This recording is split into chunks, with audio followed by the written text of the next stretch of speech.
Hello friends, welcome to the Tech Design channel. So friends, today I will talk about Lian Li's new O11 modular cases, a mesh concept case and desk PC case. So friend, there are three cases that Lian Li is presenting: O11D EVO XL, O11D EVO RGB, O11 Vision and SUP01. Starting off with O11 EVO XL, it is a versatile e-ATX case designed to house cutting-edge hardware with the added flexibility to being set up in a reverse configuration, and this case allows for placing a GPU next to motherboard either upright or flip is either standard or reverse setup. It is also equipped with an adaptable I/O module that can be mounted at various points for optimal user friendliness.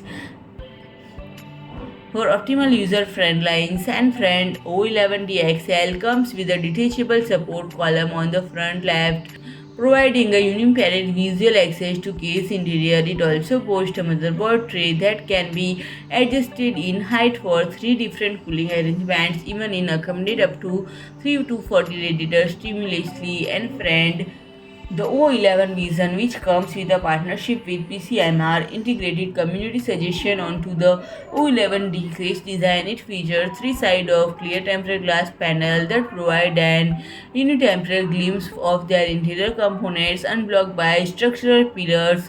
The top glass panel boasts a unique one-way mirror coating inside, crafting a reflective atmosphere within the case. And friend, the O11D EVO RGB features a RGB string going all three sides of the case, both on the top and bottom. And the RGB revision features a removable front and left support column for better internal view.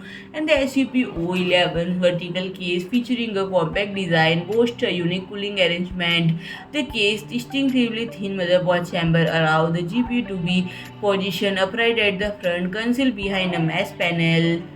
Motorized standing desk PC case design. The top glass panel of the desk has a unique feature, the ability to shift from clear to frosted with a simple button press. So friends, if you like my video, please do like, share and comment, and don't forget to subscribe my channel and press the bell icon.